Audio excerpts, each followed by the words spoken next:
Fakultas Ekonomi dan Bisnis Prodi Akuntansi dengan NPM 0272311123.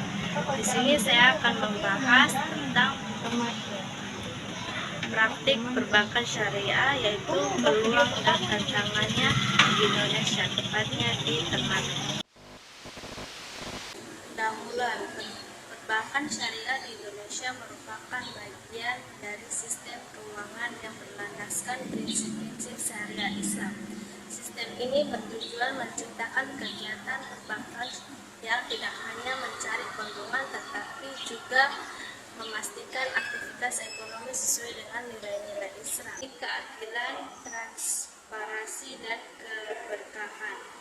Sebagai negara dengan populasi muslim terbesar di dunia, Indonesia memiliki potensi besar untuk mengembangkan perbankan syariah sejak kemunculannya di awal 1900-an.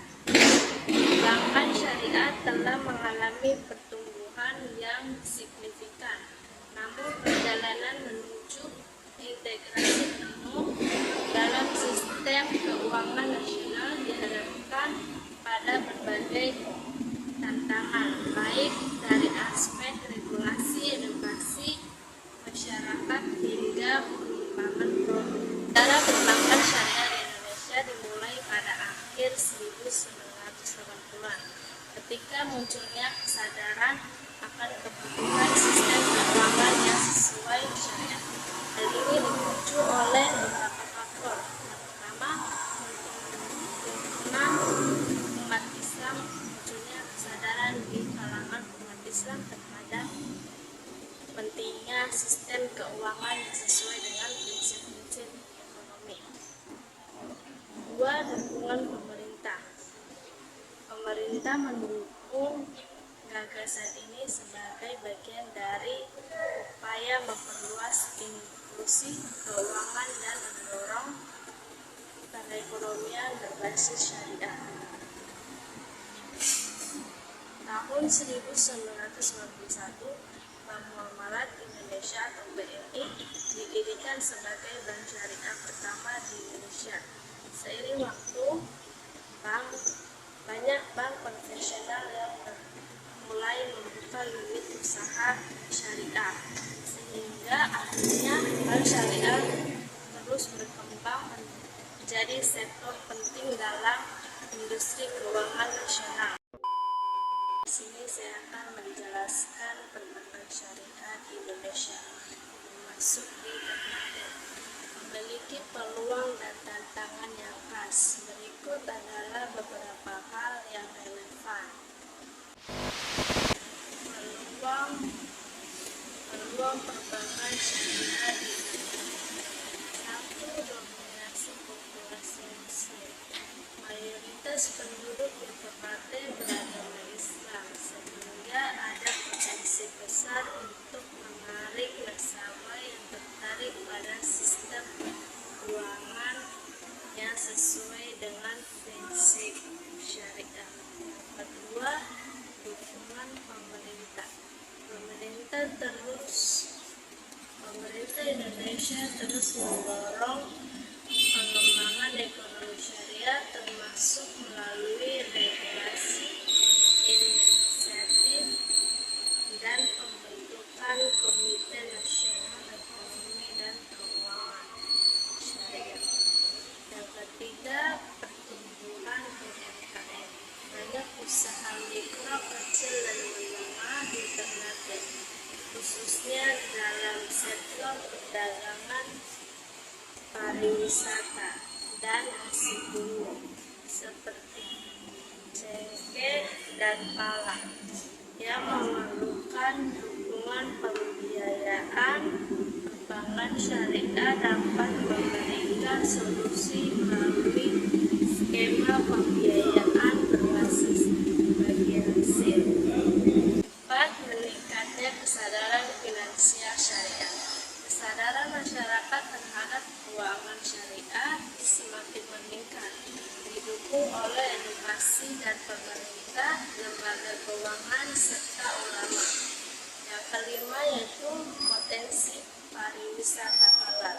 Sebagai kota dengan potensi wisata alam dan sejarah yang besar, Ternate memiliki peluang untuk mengembangkan pariwisata halal.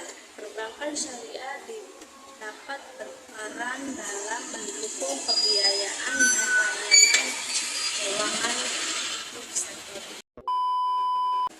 Berikutnya yaitu tantangan perbankan syariah di Ternate. Satu, kurangnya literasi keuangan syariah. Meskipun potensinya besar, literasi masyarakat produk perbankan syariah masih rendah. Banyak yang belum memahami perbedaan dan manfaat produk syariah dibandingkan konvensional. Yang kedua, keterbatasan infrastruktur. Cabang perbankan syariah di daerah seperti Ternate mungkin belum sebanyak bank konvensional, sehingga aksesibilitas menjadi tantangan bagi masyarakat di daerah terpencil. Yang ketiga, kompetisi dengan bank konvensional.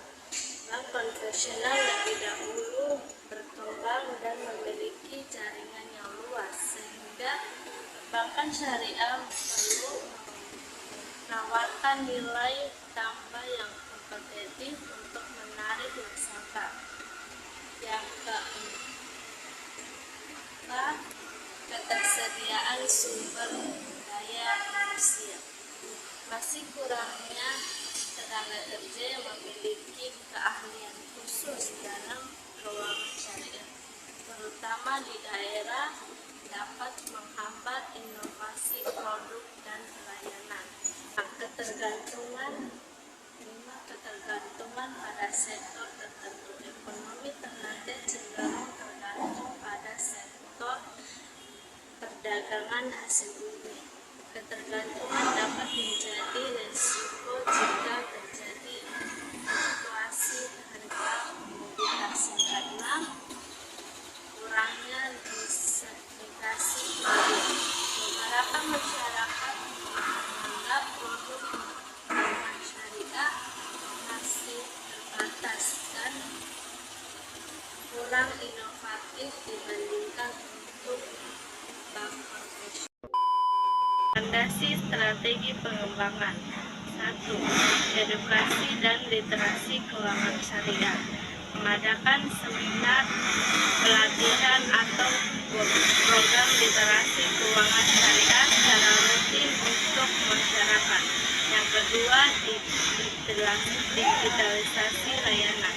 Memperluas akses perbankan syariah melalui platform digital seperti mobile banking dan internet banking. Dan yang ketiga, kemitraan dengan UMKM dan sektor wisata. Membuat program pembiayaan khusus untuk UMKM dan industri pariwisata halal. Keempat, penguatan SDM. Melakukan pelatihan dan sertifikasi keuangan syariah bagi tenaga kerja lokal.